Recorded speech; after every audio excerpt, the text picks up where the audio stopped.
Recording in progress. Repete y escúcheme. Es diciembre. It is December, and welcome to Dream Idiots. Uh, I'm hey, we're back. Morris, and that's Bryan. Each week, we tell each other stories and bring you along for the ride. And we have entered the cold, icy month of December up here in Colorado. So I am ensconced in the basement where it's still pretty cold, but better than being outside. Is Uh, that an expression I haven't but heard? being in the basement, ensconced in the Ensconced in the basement, basement, if you know what I mean. I don't he's up on the wall. Um, know. anyway, Bryan, how are you? Doing fine. Thanks for tagging along with us again, folks. We appreciate it. If you can, go on whatever platform you're listening to us on, Apple Podcasts, Spotify, Podchaser, any of the other off-brand, you know, platforms that are out there, and give us 5 stars. That helps a lot. Give us a review too if you can. You can drop us a line at dreamidiotspodcast@gmail. Visit dreamidiots.com. All the back episodes are there, along with merchandise and other cool stuff. And then you can tag along with us as well on both Instagram and Facebook. We are at Dream Idiots. And thanks for listening, especially. November was our biggest month of downloads ever. So we had a nice spike in traffic in November, even though we had a couple reruns in there. So I don't know. That's Thanks great. for doing the downloads. We appreciate it. Well, hopefully there's a few folks out there that were just like, it's going to be a long weekend. I need something to listen to. So Yes, I'm driving to see my fucking family, and let's download something stupid to listen to. I'm driving from Brownsville, I know, Texas to Duluth, Minnesota. I need something to listen to. right. I know just the thing. It'll be a time suck. It is an even numbered episode. It is episode 134. So we don't have any announcements, I don't think, this week. So I will get started if you were so inclined. Go. All right. In 1962, before a congressional hearing, Jerry Cobb, who had completed all three phases of astronaut testing, learned there would be no astronaut training in the future. Cobb had twice as many hours as a pilot than John Glenn. Cobb had aced every test, placed in the top 2% of all testing subjects, but would not be part of the Mercury 7 program. Cobb had instead been part of the Mercury 13 program. Do you want to guess why, Bryan? Racism. Is he black? It was 1962, and Jerry Cobb was a woman. Oh, okay. I was close. Jerrie. Okay. Right. My mother could probably pass the physical exam they give preseason for the Redskins, said John Glenn, testifying before Congress, but I doubt she could play for them. People laughed, and Jerry Cobb had to sit there before Congress and take it. It was humiliating because she knew that John Glenn knew that she had far more hours in the air than he did. And the other 12 women who had been part of the Mercury 13 program had passed the astronaut testing as well. By her calculations, the average number of hours in the air per pilot for the women was 4,500. The average number of hours per pilot amongst the men, 2000. 2,500. And just like that, there would be no American women going into space until Sally Ride in 1983, 2 decades in the future. In the parlance made famous by Tom Wolfe, Jerry Cobb had the right stuff, and maybe more of it than any member of the Mercury 7 Boys Club. You ever heard of Jerry Cobb, Brian? I've not. Jerry Cobb was born in Norman, Oklahoma, but spent her early years in Ponca City, Oklahoma. You ever heard of Ponca City, Oklahoma, Brian? No. I hadn't. Some 123 miles south of Norman. She loved horses as a young girl and had her own by the age of 6. By 12, she had discovered the next great fascination of her life, airplanes. Her father held a commercial pilot's license, and he soon began to give his daughter flying lessons. Conversations about any subjects other than planes, horses, and the war effort, Jerry wrote, seemed worthless. If I couldn't change the subject to one of them, I remained silent. Her father handed controls over to her in the family's 1936 Waco, spelled like Waco, the city, but pronounced Waco for it's how the company's pronounced. The 1936 Waco biplane, a two-seater with duplicate controls in the front and rear seats. For an hour, Harvey Cobb was the passenger while his daughter took the throttle. But just as this endeavor began, Harvey Cobb, now a member of the Army Air Corps, was transferred from Oklahoma to Denver. The family had to sell Jerry's horse and the Waco. Jerry was permitted to buy another horse, but to offset the cost, she took an after-school job at the stables. She basically worked for room and board for her horse, plus $5 a week.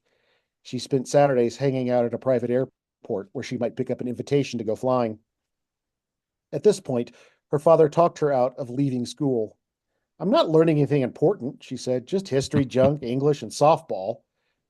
It was a good thing she stayed in school because she met J.H. Conger, a triple threat educator, as football coach, biology teacher, and best of all, licensed flight instructor. We're not talking Coach Van Cleve here, Bryan. Jerry entered the Civil Air Patrol, the all volunteer squad of pilots who had carried out important tasks on the home front during the war: fire spotting, border patrol, and search and rescue missions. Coach Conger became Jerry's mentor, and at the age of 16, she flew solo for the first time. She had nailed the takeoff, circling, and landing patterns, which had to be performed 3 times in succession. And that's when her after school jobs really started. She was stacking hours of solo time for her license, so she picked up peaches and berries, typed part-time for a publisher, sold tickets at a local movie theater, made drugstore deliveries, and putted about town on a scooter, tracking down parts for an auto repair shop. She divided her time between Denver and Oklahoma City, where she flew at a nearby airfield. On her 17th birthday, she tested for and earned her pilot's license. Her examiner was stunned at the accumulated 200 hours of flight time, well over the required 35 hours. Slow learner, she quipped. The next step was a commercial license. Her parents wanted her to attend the University of Oklahoma, but Jerry had another plan: a regular job to earn money for more flying. So they compromised. In the fall, she would attend Oklahoma College for Women in Chickasha. And Bryan, do you want to guess what she did for a living in the summers of 1948 to 1950? Flight attendant. No, no idea. Nope. She played first base for the Oklahoma Sooner Queens professional softball team. Nice. So that softball from high school came in handy. Right. I don't think these were in the they weren't in the same league, I don't believe, as There's the peaches the and all. Peaches Yeah, and all the all right, all all the right. other ones that we saw in League of Their Own. Jerry worked very diligently, and by her 18th birthday, that's a year later, had earned her commercial pilot's license. The next decade or so saw Jerry Cobb working in aviation in a variety of roles and assignments.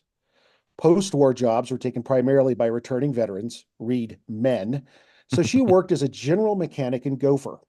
As her college career wound down without diploma, she played one last season for the Sooner Queens and used that season's wages to buy a Fairchild PT-23. It was a surplus trainer plane from the war. She then spent time using it to dust crops and patrol oil pipelines for leaks. She earned her flight and ground instructor licenses. Some men had a real problem learning to fly from a woman, but she persisted. The men shut up and learned how to fly.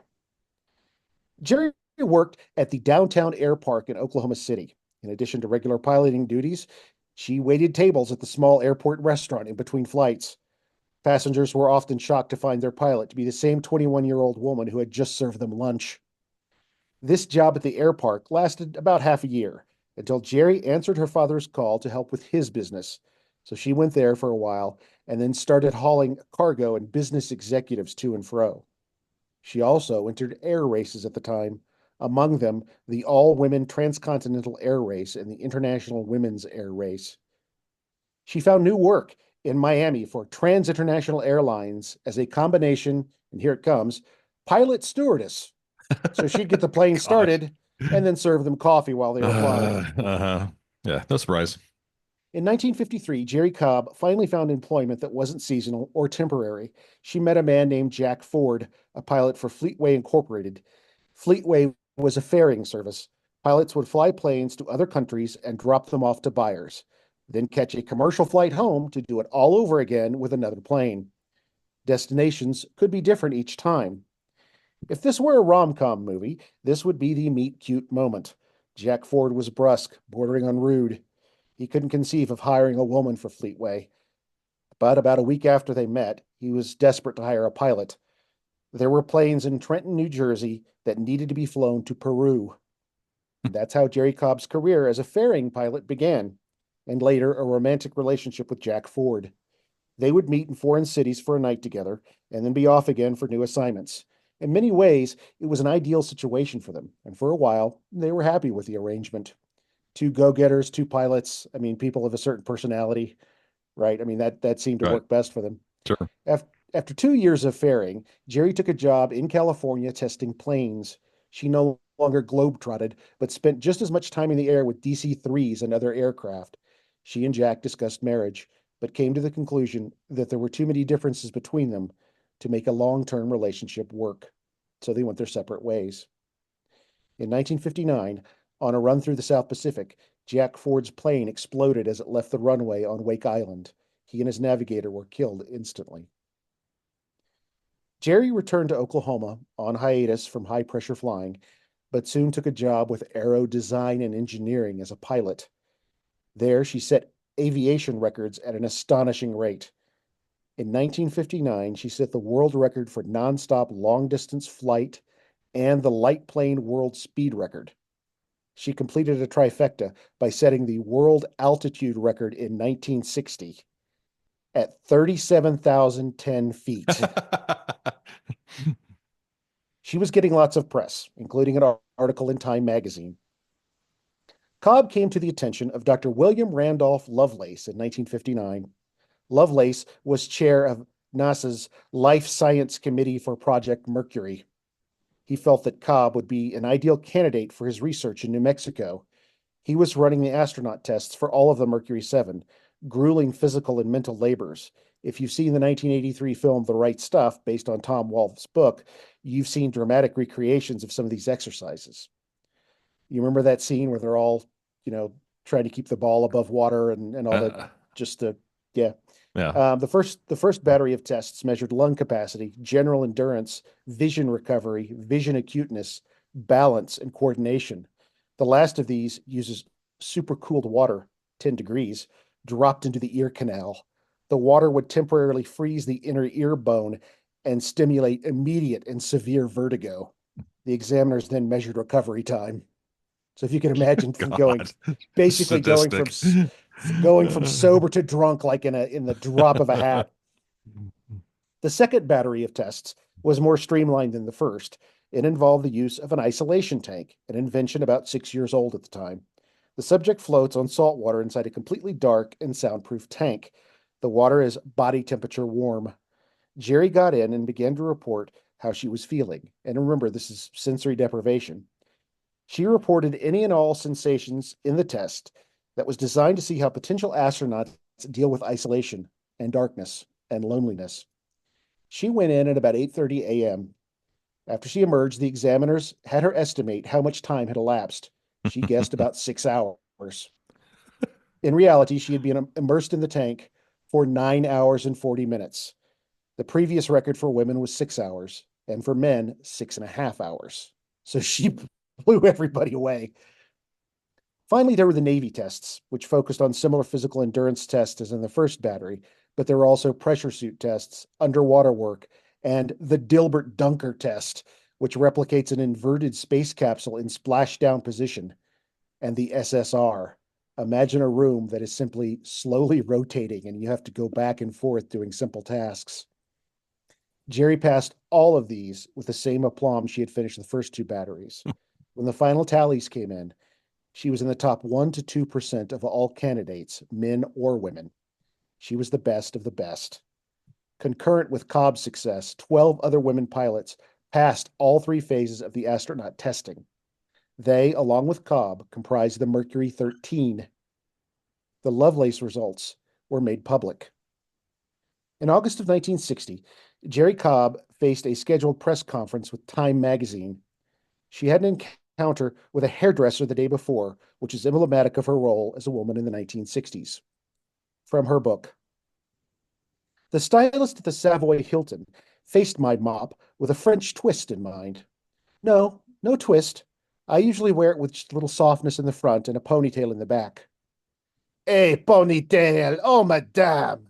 He listed a number of long-haired celebrities he did and emphasized that not one of them wore a ponytail.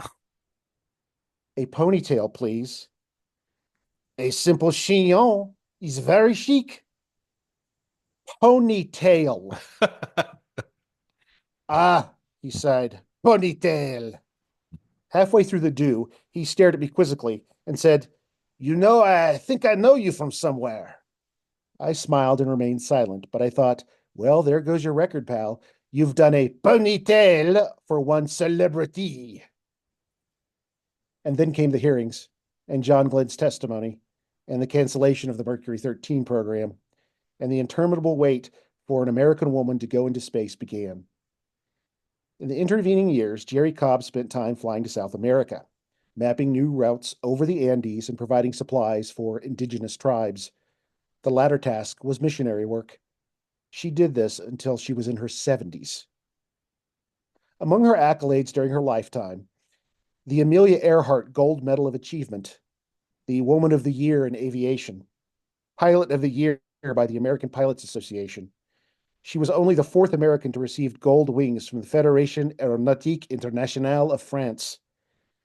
She was honored by the Ecuadorian government for her role in establishing those new air routes over the Andes. Numerous humanitarian awards for her work in the Amazon. That's just a few. Jerrie Cobb died March 18th, 2019, at the age of 88. Wow. Yeah. If you've seen the Apple TV series For All Mankind, you may recognize the name Cobb. Sonia Walger portrays Molly Cobb, who is clearly based on Jerrie Cobb. The series depicts a world where the Soviets beat the US to the moon, and in an attempt to catch up, NASA trains women astronauts. And how about those other ones, the other members of the Mercury 13? Well, here they are. Myrtle T. Cagle of Selma, North Carolina. Jerrie M. Cobb of Norman, Oklahoma. Twin sisters Jan Dietrich and Marion Dietrich of San Francisco, California. Mary Wallace Funk of Las Vegas, New Mexico. Jane Hart, Detroit, Michigan. Jean F. Hickson of Hoopeston, Illinois. Jean Nora Stumbow Jessen of Springfield, Illinois. Irene Leverton of Chicago, Illinois. Sarah Lee Gorlick Ratley of Kansas City, Kansas.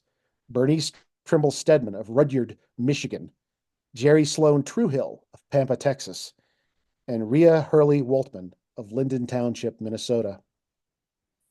Now, Cobb's autobiography ends in 1962, but as you can math, she had lots of living left to do, and amongst the stories of relief missions to the Amazon and other parts of South America, there are some mysteries. Filmmaker Mary Haverstick approached Cobb sometime around 2010. The director wanted to make a documentary about the American aviator's life, and she began to notice certain oddities in Jerry's timeline after 1962. It all started with her discovery of another female pilot who also happened to be from Ponca City, Oklahoma. This woman was about 3 years older than Jerrie Cobb. Her name was June Cobb. Huh. And she had absolutely no relation to Jerrie, despite the location and identical last names. When Haverstick investigated June Cobb's history in government documents, there were references to June having a, quote, twin sister in aviation. This is not the only place where these two women cross paths. Haverstick asked Jerrie about June, throwing out a couple of other similarities between the two women. Mary, you know how you had malarial fever? June Cobb had it too. And the Civil Air Patrol in Oklahoma, with her being right there in aviation and you're right there? How do you explain all of that? Jerrie, I heard she impersonated me for a while. Mary, she impersonated you? Jerrie, yes, I heard she did. She impersonated you? Like she used your name and pretended she was you for her spying? Jerrie, yes. If the word spying caught your attention, good. Mary Haverstick had discovered that the mysterious June Cobb had started working for the CIA in 1960. And that's where we're going to pick up next time. Oh, wow. When Jerrie Cobb Part 2. I'll cite sources for both parts then. Okay. So wait, I mean, June Cobb and Jerry Cobb are definitely two different people. You'll have to wait and find Okay, out. okay, okay. Just like, okay, okay. Wow, that's cool. Yeah, it's going to get a whole lot weirder next time. So, Foreshadowing, foreshadowing, foreshadowing.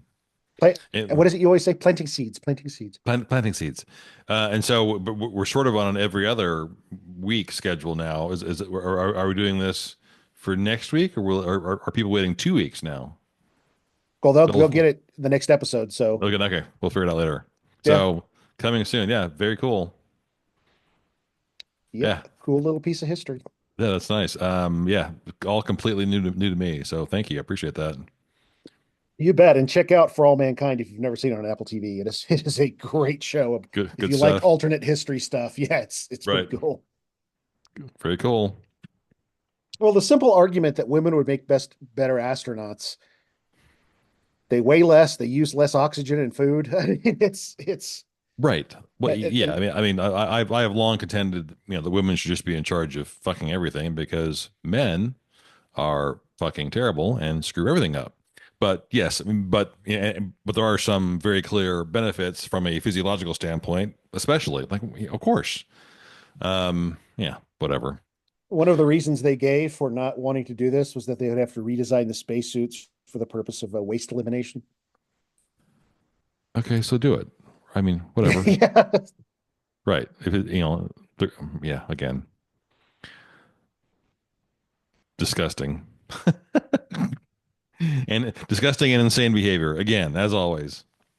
Well, and I mean, I saw the right stuff twice in theaters, Mhm. and I rarely saw movies more than once as a kid, but when I did, it meant it was something special. And the right stuff is not a short film, No, it's not like So three and a half hours long. Yeah. yeah. Hmm. All right, you got a curse Very word of the week cool. for us, Brian? I do. Curse word is, ever heard of brain lint? No, but it sounds horrific. It's not actually a medical condition or anything. I cracked up laughing when I saw this. Brain lint is, I have this like crazy. The brain's ability to retain useless information. So for instance, I have committed to my soul my father's social security number, even though he's been dead for 24 years. I can recite it, you know. My brain is something that definitely gloms onto endless useless data, especially things with numbers in them. So phone numbers and addresses. I mean, I can tell you every address I've ever had, and for many family members of mine, I can tell you every address they ever had because I memorized it once, and now it's just in there forever. So brain lint from Urban Dictionary. And I know the title of every episode of Blake's Seven. No, yeah, that's I've got a lot of brain lint in various areas. Yeah, That's a good one. like And why do I know this? it's what stop it, brain. Stop it. Right. Yet you Quit. can't remember the shutoff valve is for the water in the front yard. What? Right. Or what I had for breakfast. Like, oh well, okay. Anyway, Brain lint. Good. I'm going to use that. okay. So not so much a story for me this week. I made the mistake of going down a rabbit hole researching movie directors and genres of movies and periods of movies and all kinds of things because I realized, and this is very much a Morris Franklin thing to do, but Oh, God. I realized I wanted to maybe go back and start looking at movies from a director standpoint. Go back and look at the movies of David Fincher, go back and look at the movies of Michael Mann or whoever it was. And so I was researching different movies and reacquainting myself with, oh, wait, who directed that? And mostly movies from sort of our childhood because I couldn't quite remember. I stumbled across recently a blurb on a movie I have never seen before. I believe it's from 1981, a movie called Thieves. It was directed by Michael Mann, James Oh, Caan. Thief with James Caan. Yeah, it's a good Yeah, movie. Yeah. yeah. And I've never seen it. And then I started to reacquaint myself with other things that he had directed, Heat, and a few other things. And then as I was looking at movies, I realized, you know what? I realized that I was honing in on one year especially that just had a shitload of movies that came out all in this one calendar year. Like, holy moly, that must be the in terms of public accolades and viewership or whatever or money making or Academy Awards, this must have been just a phenomenal year. And then did some Googling, and turns out there are a bunch of a bunch of people who write in this area who completely agree with my assessment that this one year was the best year in cinema history. And that year is 1975. nope, Okay. I'm 1984. out of guesses. So this is, I mean, this is not a complete list, and I'm not going to talk about every single movie on this list because I mean, just a shitload came out that year. So this is actually the list that I pretty overwhelmingly agree with, generated from directly from IMDb. There are a ton of other lists out there. When I was doing other research, I'll probably come back and do this again. There are two And other what year is years, this? 1984. 1984. Okay. There are two other individual years I might come back and do, but then and there's also it's worth discussing films from a decade perspective as well. So I may come back and Hmm. just focus in on one decade, but I'll that's just my tease. We'll come back to that at a later date. So this is the IMDb list that I have not seen everything on this list, but I agree with overwhelmingly. The one thing I'm surprised is not on this list is the film Once Upon a Time in America. Great fucking movie. If you've never seen that film, I've seen it many times. Great movie, but not on this list. Um, and I'm not going to do every single film here on IMDb's list. They actually list 60 films. Holy crap. In 60th place is the film 1984. Uh, love the book. Movie was not as well received as I recall. I recall seeing it in the theater, I think just once. John Hurt, Richard Burton. Um, it's not that funny, and not maybe a great. I mean, it's a hard book to translate to the screen. Just watch Uh, Brazil instead. yeah, I mean, is a better film and actually one of my favorite films. Came out a couple of years later on. So, yeah, but worth seeing. And basically anything that John Hurt's in, Hmm. could probably only suck so bad. So, some of these down here in the 40s and 50s, I'm not going to really dive into.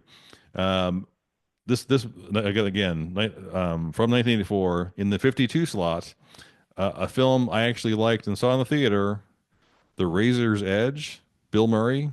It was his Oh yeah, one, the World War One film where he's a uh-huh, yeah. his one serious role, and it's very hard to take him seriously in a serious role. But goddamn, this is a good movie. Teresa Russell and Denholm Elliott is in it as well. Um, good little film, if I have to say so myself. The great Um, Denholm Elliott, forever known as the fastidious colleague of Indiana Jones, right? yeah, Wasn't yeah, he? Wasn't yeah in the yeah, Indiana Jones movies? yeah. Who died way too young, Hmm. in my estimation. So in 50th slot, Protocol, fairly funny movie. Goldie Hawn, Chris Sarandon, Oh, I vaguely remember Protocol. decent film. Blowing past some of these, on here, Best Defense, Dudley Moore, Eddie Murphy, pretty shitty film. I'm very surprised that's on here. Cannonball Run 2. Well, Um, yeah, now don't you say a thing about Cannonball Run too, Brian. I mean, what my childhood humor love these movies. So I haven't seen Cannibal Run since I saw it in the fucking theater.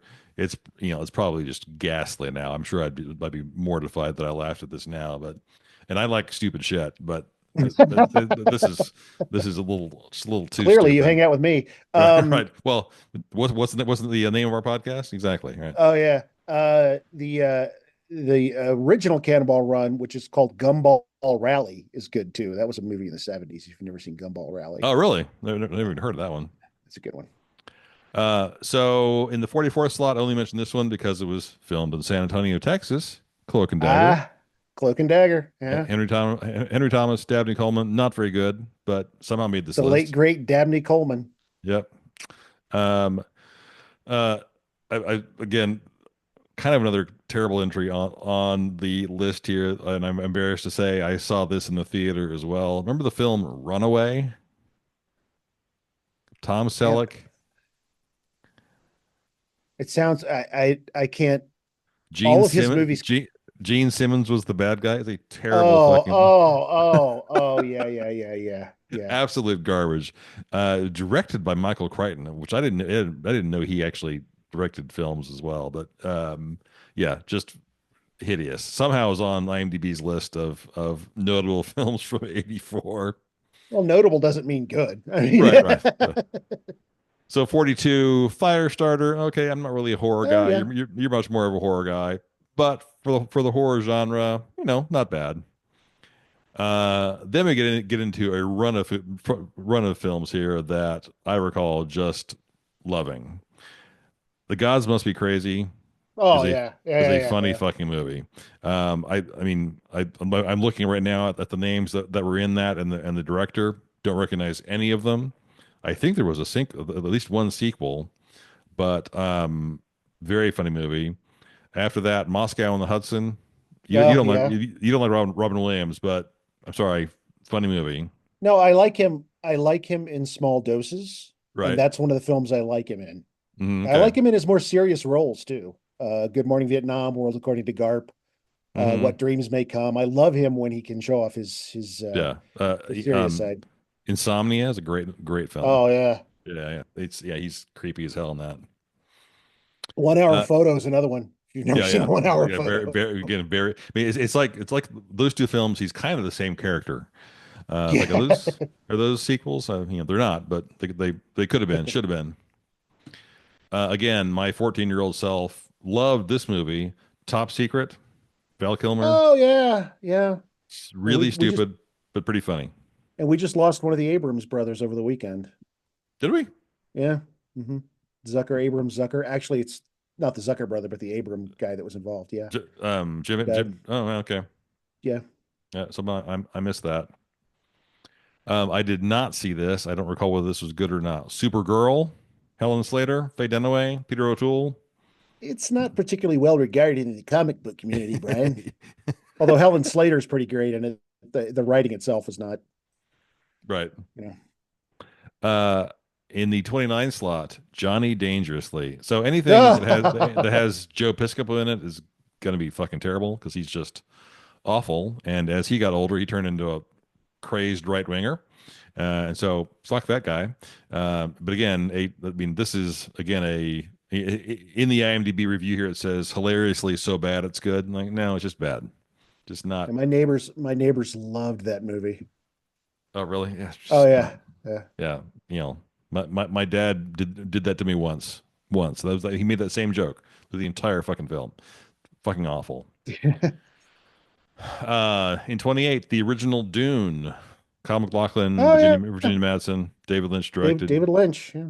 Yeah, I mean, maybe not that well regarded at the time, but I recall liking it. Well, Uh, it's been considered for a long time until this attempt and the more recent one right, as being kind of unfilmable. right, Because Jodorowsky tried it. I don't think I said that right, but yeah, yeah, that's a weird one.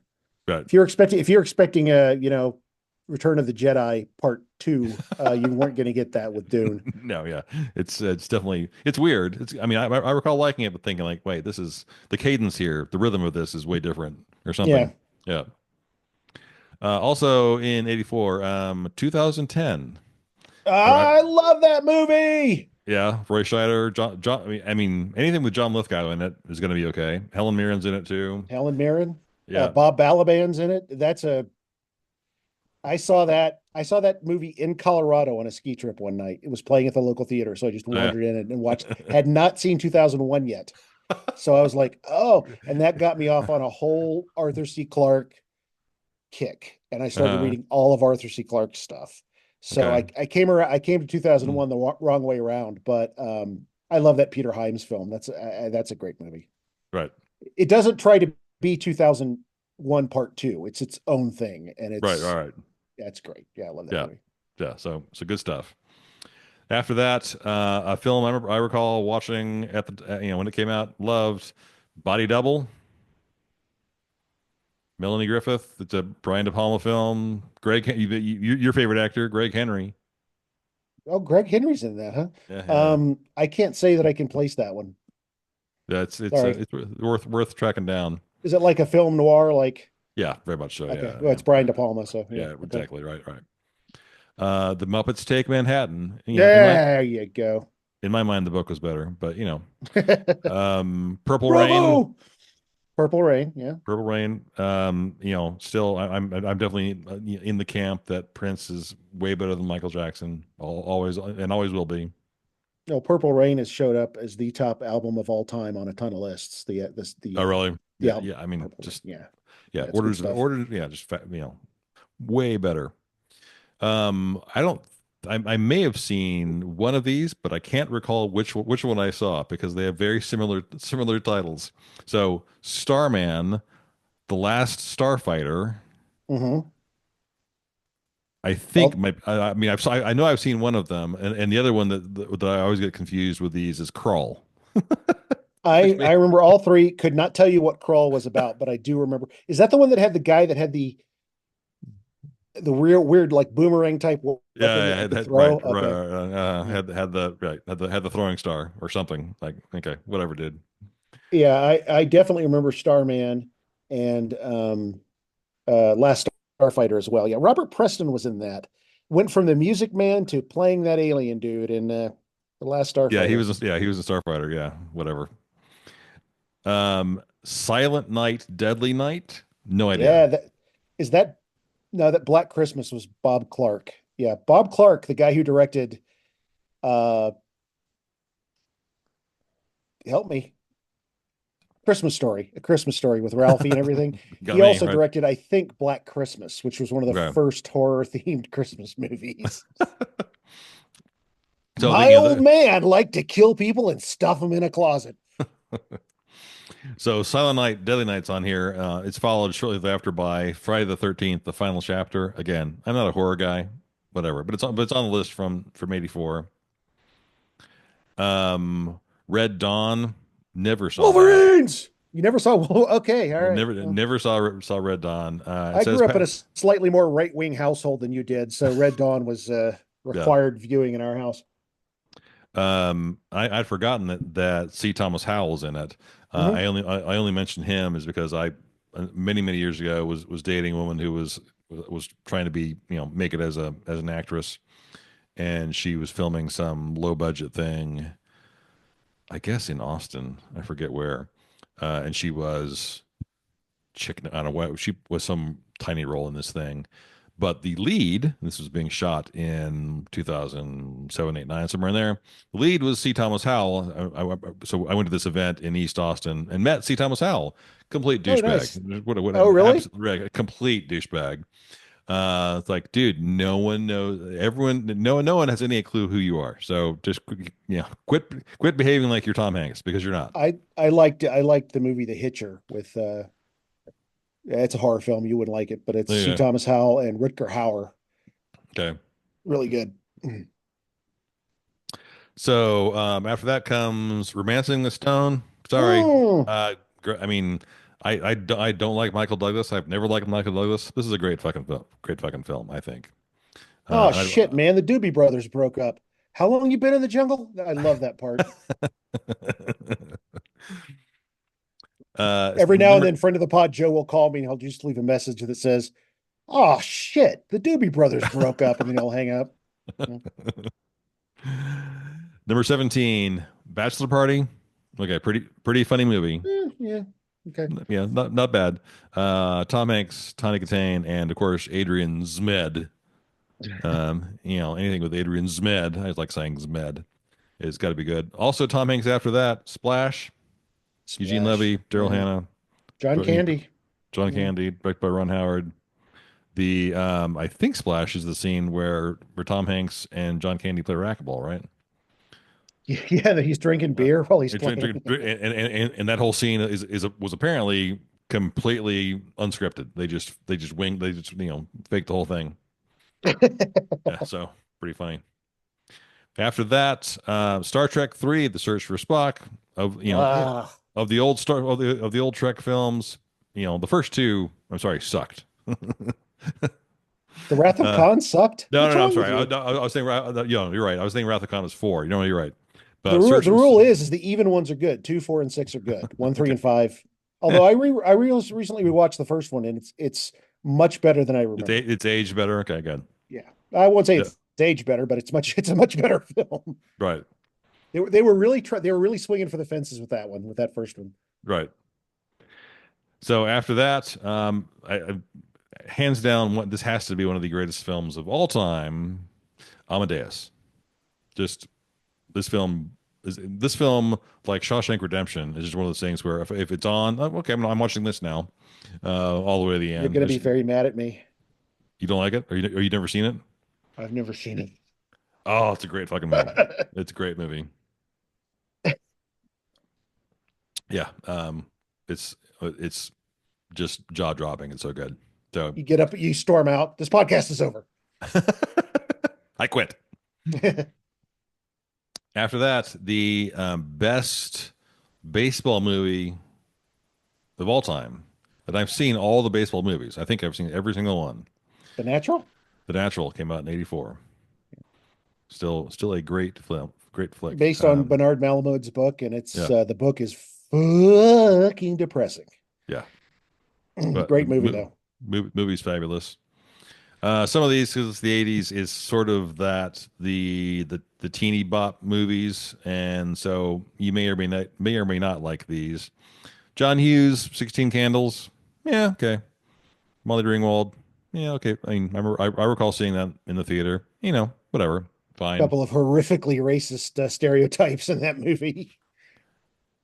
Are there? I mean, it's been so long since The I've seen it. Asian Like, foreign exchange student. Yeah, that's oh, that's pretty yeah, that's bad. pretty Yeah. bad. Yeah, yeah, yeah. Um, then Footloose again. John Lithgow, Kevin Bacon, Laurie Singer. You may not like this style of film, but this film ages well. It's still a good flick. Two more in the more comedy genre: Revenge of the Nerds and Police Academy. I don't know. Again, there's basically a rape scene at the end of Revenge of the Nerds, and it's not. Right? Yeah, Yeah. it's You know. not good. So no. So can probably skip that. Skip those two. Um. So we're into the top 10 here. So I'm curious to see what you agree with and what you don't agree with. Number eight, still a classic film that definitely holds up really well. Chronicled by film director Marty DeBurgi. This is Spinal Tap.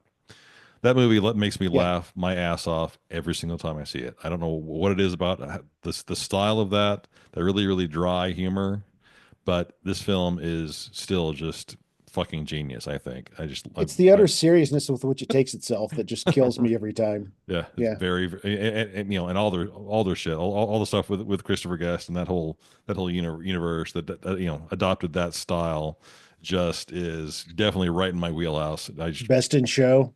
Best in Show, Yeah, Waiting for Guffman, all that stuff. I lose my shit laughing at that. Fred Willard is the one that kills me in Best in Show, where he plays the color guy because of the Uh, dog show. She attacked. She got attacked like she was made out of ham. so number seven. Yeah, I saw this in the theater as well. Was not my favorite. Indiana Jones and the Temple of Doom. First film to have a PG-13 rating, I think. It says here it was PG. Oh, I don't maybe know. maybe that's the last. That's the film that should have been.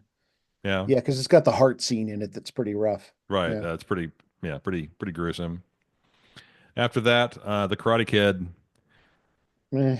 Yeah, I mean dorky in a lot of ways, but Pat Morita is I always love Pat Morita. Elizabeth Shue, always love her. Ralph Macchio, Well, anytime a film makes the phrase "wax off" popular, is right, okay, yeah, yeah. no thanks. Number five on the list, Gremlins. I honestly never saw Gremlins. I refer to that movie about once a week. Yeah, I remember yeah, really liking that movie. yeah, no idea. After Yeah. that, A Nightmare on Elm Street. Yeah, Mm, I don't know. I'm more of a Michael Myers guy, so Yeah. And then so in 84 I'm 14, so you're 12 or 13.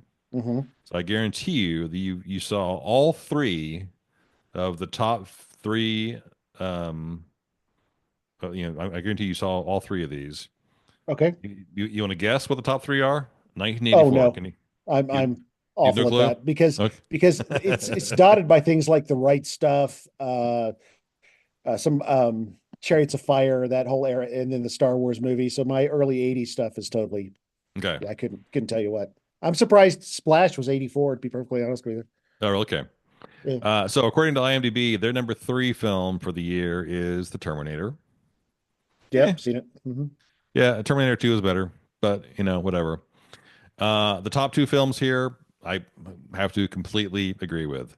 Beverly Hills Cop is a great fucking Oh film. yeah, yeah, I mean, I just, I, my father, in '84. How old is my father in 1984? Younger than I am now.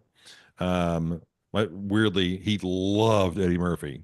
He thought he was fucking hilarious.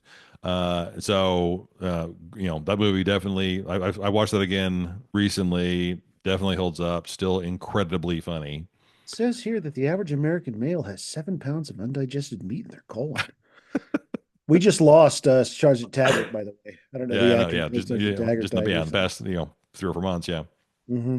I've not had the courage to watch Axel F on whichever platform it's on, only because I'm worried that it's just fucking awful. But may have to do that at some point. And then the number one film from 1984, according to IMDb, and still a great film that holds up well, Ghostbusters, the original Oh, Ghostbusters, is a and I mean I can sit down. I watched that film so many times. I could fire it up right now and probably recite the entire movie as it ran. 'Cause I'm sure I've seen that thing 80 or 100 times. I remember holding up a cassette recorder to the TV just to record the audio of it to listen Uh-huh. to fall asleep at night. I mean, just Yeah. shh, like, shh, do you smell something? Um, just full of so many great bits, and the fact that Slimer was a tribute to John Belushi, and just, yeah, there's so many good things about that movie. And the Yeah. weird part about that movie is that the EPA are the bad guys. Um, Yeah. they are. They Right. are when you think about it. It's part of that whole Reagan-esque deregulation kind of stuff. Mm. And the guy who played Peck, the EPA guy, a guy by the name Hmm. of William Atherton, he also Hmm. played the asshole reporter in the The Die Hard asshole in Die movies. Hard, Die Hard. Right? He's always He the is asshole. in he is in a John Schlesinger film from the early 70s that was kind of a bomb when it was released, but check out this cast. William Atherton, Karen Black, Burgess Meredith, William Dysart, Geraldine Page, Billy Barty, and Donald Sutherland.